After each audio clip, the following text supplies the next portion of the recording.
When you're calm, centered, then you can start to see the opportunity. Mm-hmm.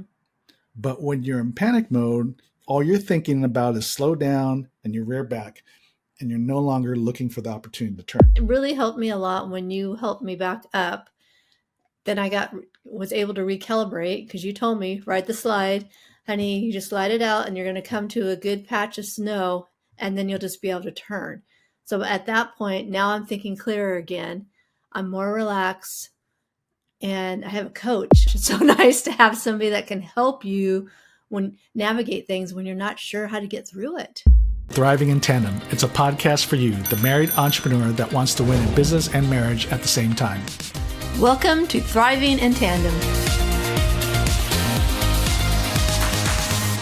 Okie dokie, take 3 or 4 or 5. We're going to talk about Who's counting anymore. This episode's changed titles a few times since we've been having technical challenge, but we're going to go with Mindset Moguls, Conquering Life with Skiing Wisdom. Now, what does that mean? That means my husband's taking me skiing, everybody. So in life and business, in all phases of our facets of life and business, some of the things that keep us from moving forward, whether it's, having kids, getting married, buying a house, even moving forward in the business, starting a business, pivoting, new marketing campaign. I mean, you name it. A lot of times there's always some level of fear. I mean, if we're honest, there's always some level of fear as we're venturing into a new thing, or if something unexpected happens in the middle of our thing, whatever that is, right? And so naturally there's some level of fear that comes into play, and how we respond to it will dictate whether we move forward successfully or not. And we just got back from our yearly ski trip. This year we went up to Whistler, Canada, as some of you probably already know if you're following us on social. And it was like all of a sudden that first day, I saw all these metaphors of life and business in skiing. And so I thought, well, let's share that, especially around fear, because as we were going down steeper terrain, we got caught in ice one time, right? In a little icy section. How we're able to navigate those areas, was dictated a lot of how we really overcame or dealt with the fear at hand. So let's get into it, right, honey? Yep, let's get into it. And so, yeah, skiing, there's when we love to ski. I love to ski. I've been skiing since I was in college. You skied all through college. Yeah, I think that seemed like it was a class. It was almost like it was a class. It was like a weekly class that I had, my own class. I didn't get any college credit for it, but yeah, I was skiing quite a bit, and it got really good really quick. And one of the things, that really helped me move forward and excel to more of an advanced skiing pretty quickly, well ahead of some of my friends that were skiing for a long time, was just really overcoming fear. I mean, fear of just moving faster or skiing faster. And I think, especially when you're in the beginning, we want to kind of control how fast we go. And if we go a little bit faster than we want, then things happen. We might be out of control, you guys. And so then what? Yeah. And so we don't want to fall. Yeah. So my wife, shortly after we got married and went on our first ski trip as a couple, because we went on one trip when we were still dating, but I think that's when you found out I skied pretty well. And then when we got married, you started asking me to basically coach you, give you some tips, right? Because you're so advanced. I thought, who better to ask than you? And I know you got patience, and you'd be a great teacher. He's laughing. What, you need more patience? Am I testing your patience? So I didn't think that was, when she was asking me to teach her or coach her, I didn't think that was a good idea. Trying to teach your spouse to do anything, for a lot of you, I'm probably sure you probably experienced that. Sometimes it wasn't a good thing. And so I feared that it wouldn't be good for, I fear we'd be arguing on the mountain. And so I really didn't Stop telling me what to do. Exactly. I'm doing it. Exactly. What are you talking about? I really didn't want to coach you. I really held my tongue, but you kept persisting. Yeah. Well, I think that was one of the things that I knew you could coach me and help me. I mean, maybe some other things we might have had some conflict, but that I felt pretty comfortable with you helping me. Yeah. So, I did a few things here and there, and then I got to admit, honey, you're a good student. Oh, thank She's you. a good student, and so she took coaching well. And so, Well, because I knew if I'm asking for help, that I have to be able to receive the help and not get defensive and get my feelings hurt. That since I am seeking it out, that I need to put on my big girl pants.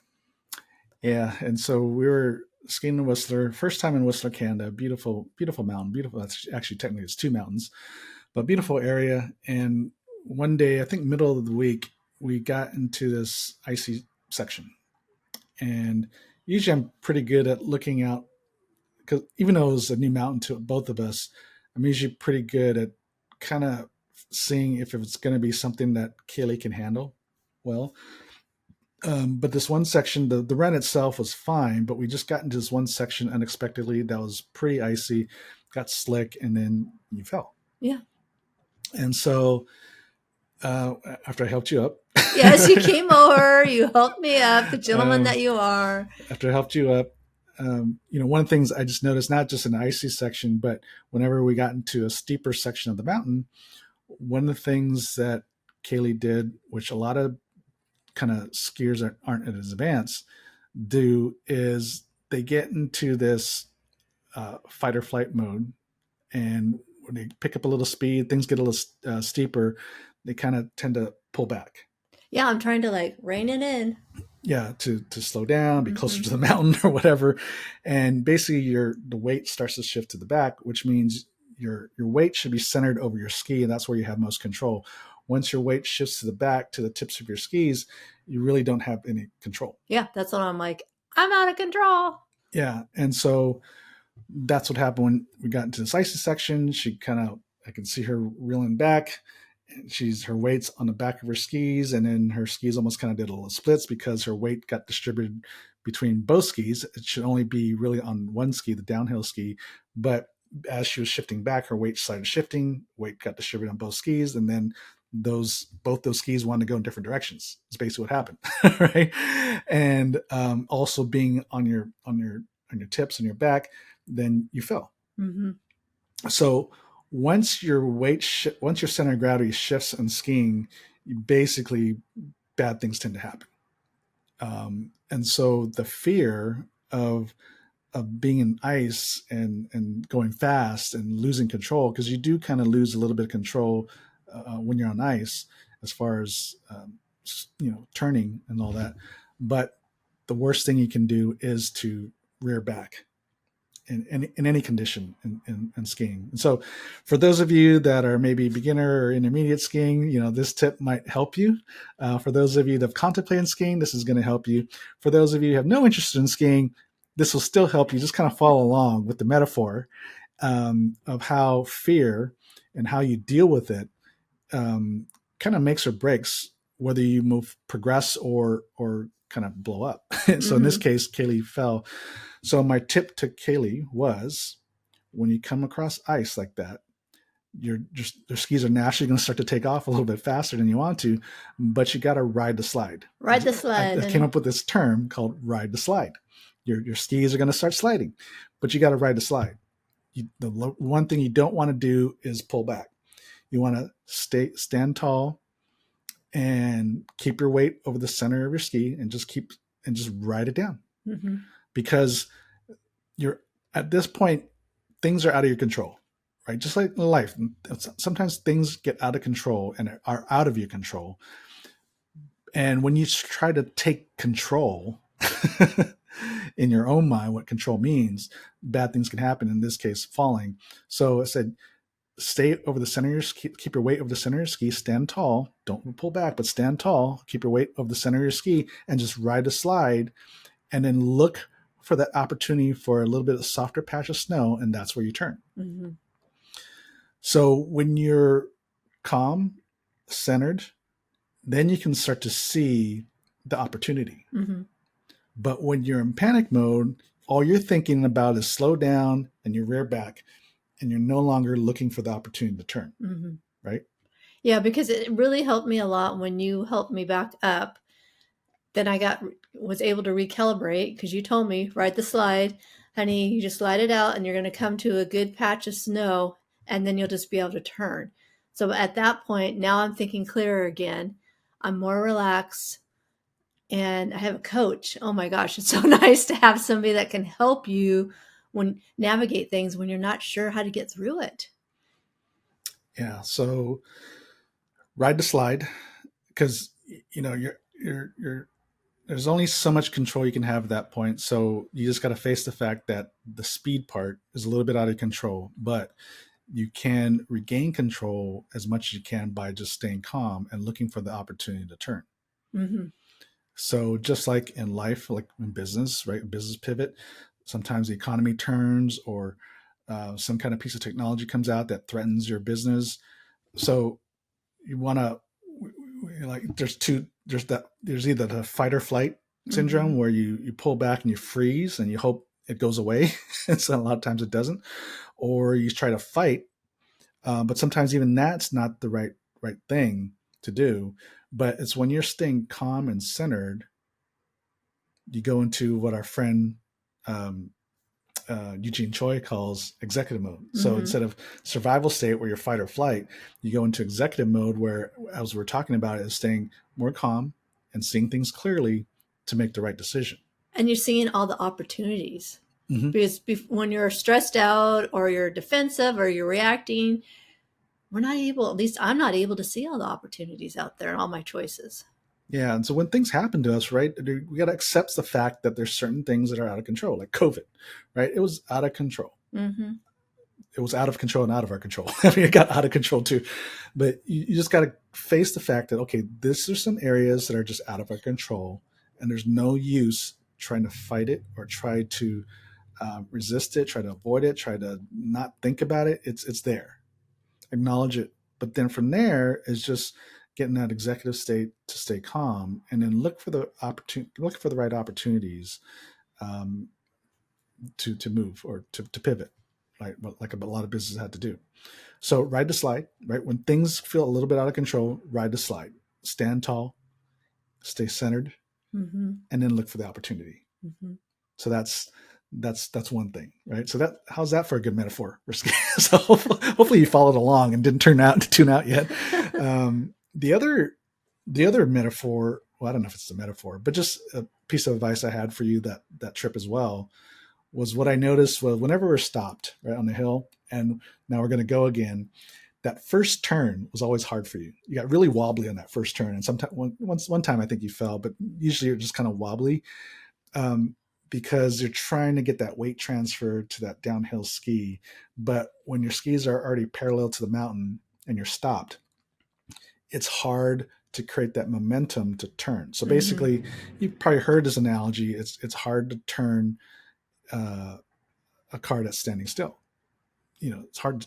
You don't really turn when you're standing still. You can point a different direction, but you don't really turn. So I told you what I tell you. What was my Tips down. elaborate?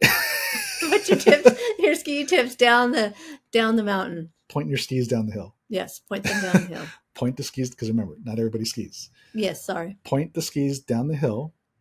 Then you'll be one. All you got to do is just literally let go, and then you're just going to start moving forward, Hmm. right? And at that turn, then you turn. And Take your it first was turn. so much easier because you're right. I had momentum, and yeah, it was a lot easier because I'm like, oh my gosh, if I put my skis down towards the hill, face them, I'm going to be out of control, and I'm just going to be like flying down the mountain. Well, that didn't happen, but I mean, I was going pretty fast, but I just didn't go straight down the mountain. I was able to turn. Yeah, so it's much easier to turn your skis when you already got some momentum going, moving, and then you can turn. And just like we'll just talk about business for a little bit. We're afraid to make a move, whether it's to start the business or a new direction, We might business make a model. mistake. Yeah, and so we're We always don't have we everything sit there. perfect. Yeah, we sit there and just think, and we just get paralysis by analysis, right? And we just think we go this way or that way, can do this thing or that thing, and we just don't move forward. Hmm. Never get started. And so you're not going to have progress if you're just standing still. Mm-hmm. right? So there's that fear component too. So it's easier to move forward if you just literally move forward, just take that step, right? It's not, as you said earlier, honey, you can't wait for perfection. Mm-hmm. So in life and just in business, product development, everything, we call, like, whenever we're launching a new product, we say, okay, what's the minimum viable product? What's an MVP, minimum viable product? What's the, you know, cheapest, fastest, simplest thing we can create that we think someone will make a purchase on and do it? Mm-hmm. And consider that kind of a test market, right? So what can we do? What's the minimum thing we can do that we can at least test the market to see if there's a demand for this? Mm-hmm. And then based on the feedback from the customers, we can learn and then improve it and then maybe do a full launch. But then maybe, or if this is already a full launch of a product or service, that as you're getting continued feedback from your customer and you're listening, that a year or two from now, we launch 2.0.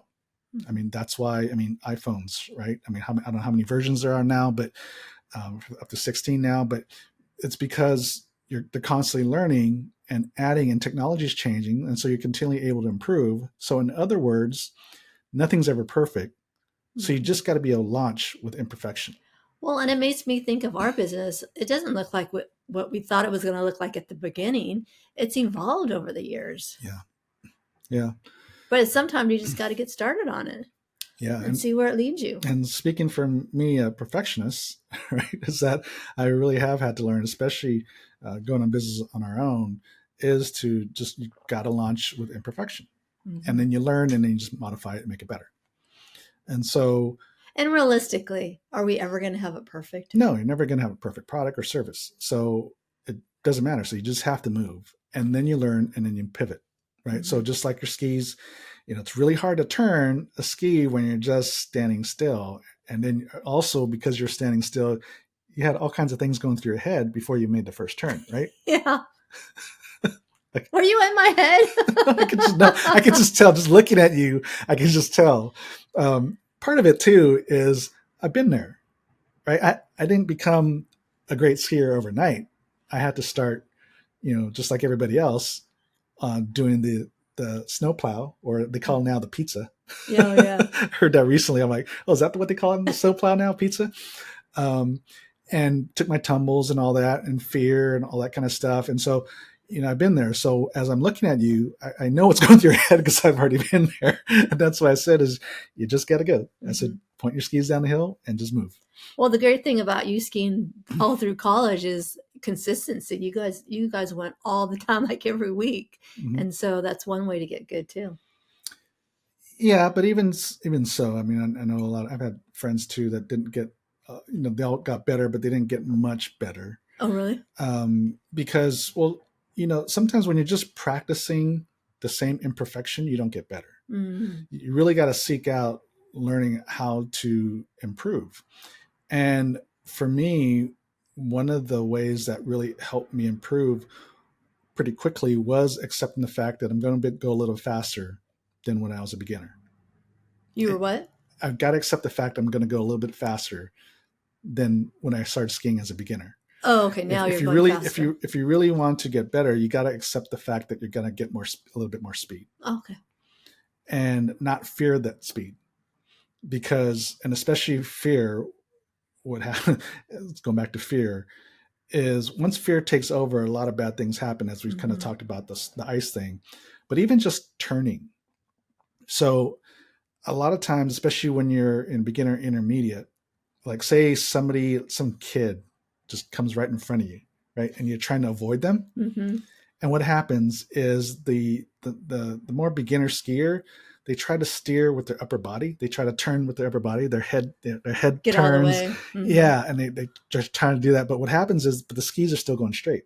Mm. Right? So what your upper body does is irrelevant almost. Like if you're trying to turn, you don't turn with your upper body. You got everything, all your turning happens with the lower body from hips down. Right. And so what happens is, now, and I was sharing with you, you know, when we're skiing, it's like, look, you already know the fundamentals of skiing. What happens is when fear takes over, everything goes out the window. I'm sure it's not just me, you guys, okay? No. Just in general. So the fundamentals stay the same of turning, right? So whether you're on a bunny slope to the steep, a black diamond, or on ice, or if somebody cuts right in front of you, the principle of turning is always the same. And one of those is, it's just shifting weight using your hips and knees, your hips and legs. So, anyways, I don't want to get too technical in Let's this, get into the whole skiing but tips, you all I have to guys. say is when fear takes over, you kind of lose sight of the fundamentals. Mm-hmm. So, like, even in business, like, if things go bad, let's say we start a marketing campaign and it just blows up, it's terrible, nothing happens, right? Mm-hmm. Or we lose a lot of money. So naturally, for a lot of people, we just kind of fear and we just scrap it and we just try something different. Mm-hmm. When really what a business fundamental is, like a startup, is you learn from the mistakes. You don't scrap the product or service. You don't scrap the campaign altogether before you understand what went wrong. Mm-hmm. But even when things go wrong in business or in life in general, there's always something that goes well or goes good.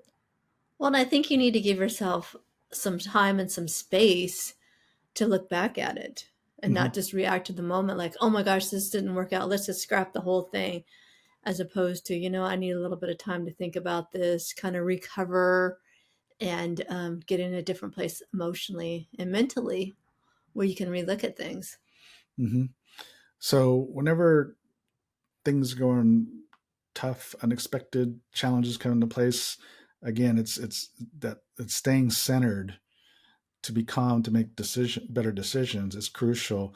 It also, you got to remind yourself, stick to the fundamentals. Mm-hmm. Nothing, the fundamentals stay the same. We just have to figure out how we use that to adjust to this situation. And we know there's going to be bumps in the road and there's going to be things that just don't work out. That's kind of life. Yeah. It's what you learn from it. Look at it as an education.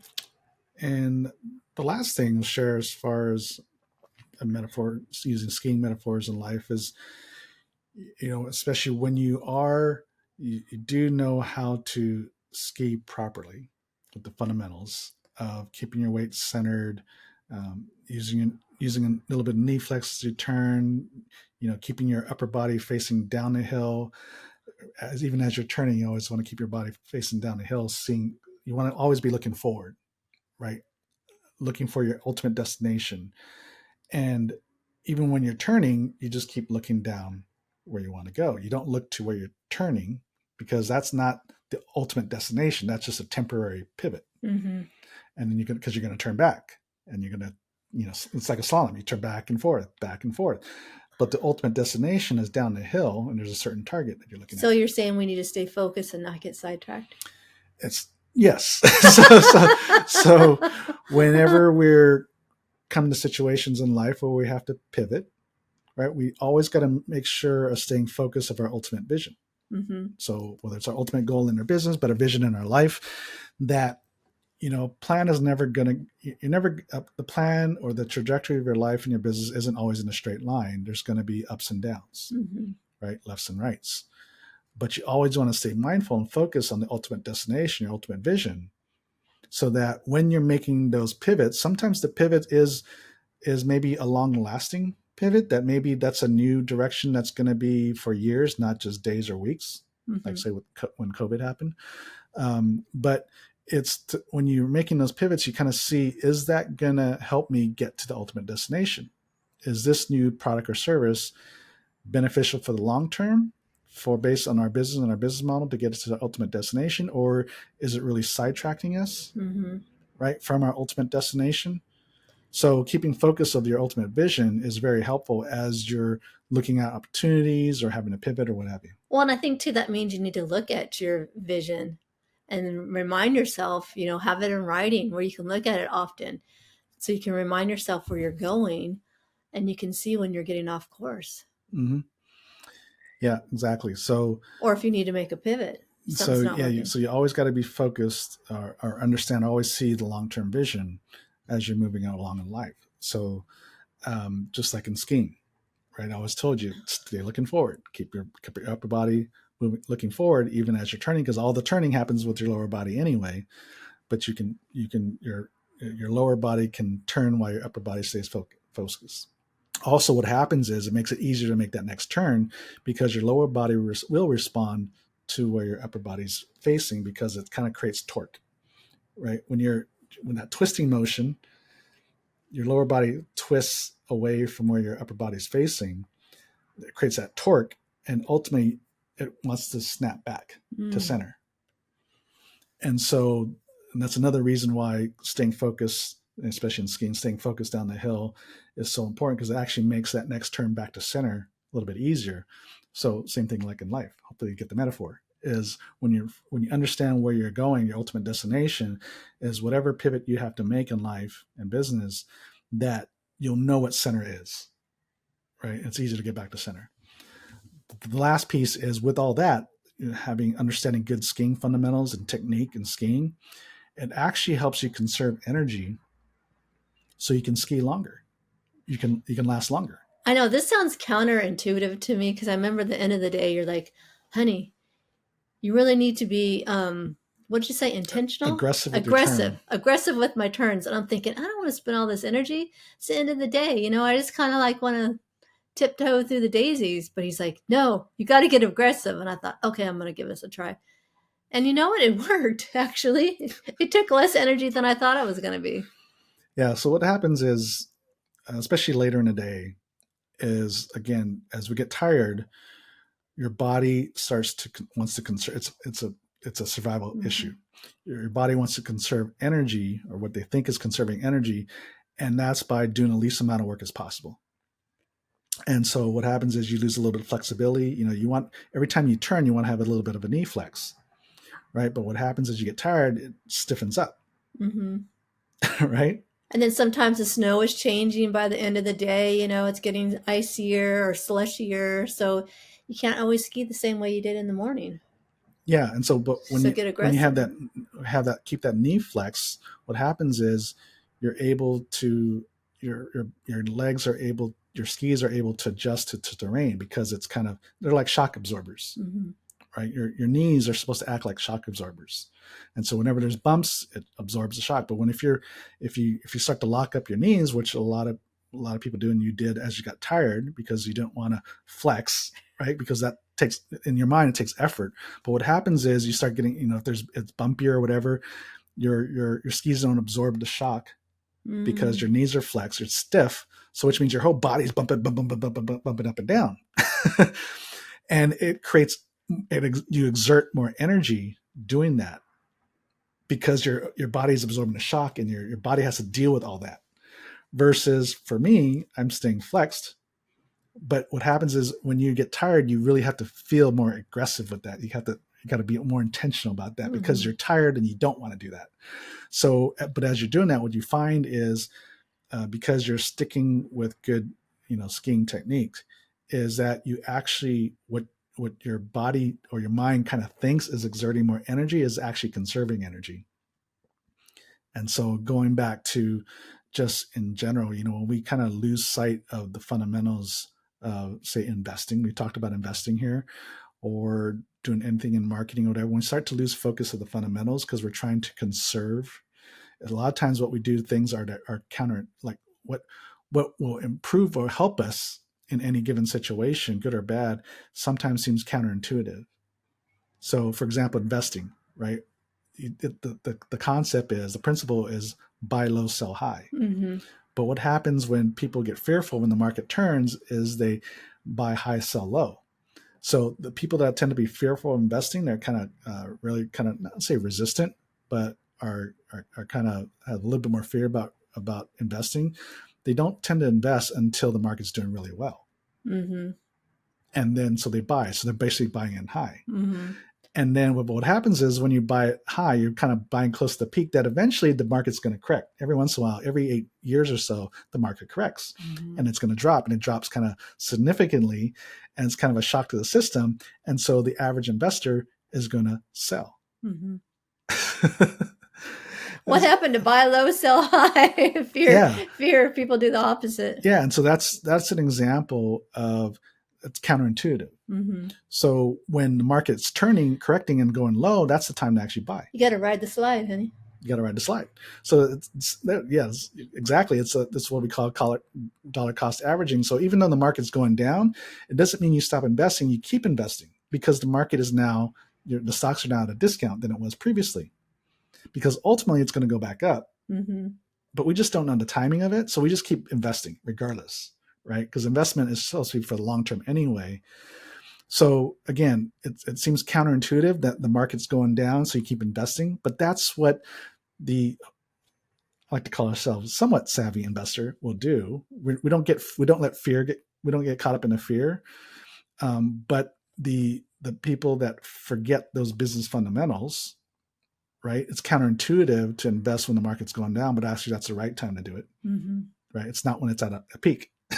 so that's kind of a little bit of a snapshot, analogy, metaphor, whatever, of talking about, when we stick to the fundamentals in life, and in this case, investing, it's somewhat counterintuitive to what you naturally want to do, right? Because once fear takes over, again, it's all going back to fear, mm-hmm. is once fear takes over, like good, sound practices, business practices, life practices go out the window. Exactly. Nowhere to be found. Yeah. So, yeah, ride the slide. There's a lot of great metaphors in life and business. So, one, let's repeat, got to ride the slide, mm-hmm. right? There's things that get out of your control, and you don't want to fight it or freeze. You got to stand tall, stay centered, and stay calm and look for the opportunities. Mm-hmm. Point your skis and just go, and then turn. Got to move with imperfect information and imperfect ideas sometimes, and always stay focused on the long-term vision. Stay looking ahead, even as you have to pivot, and stick to the fundamentals, because it's actually going to lead to greater success without as much stress. So anyways.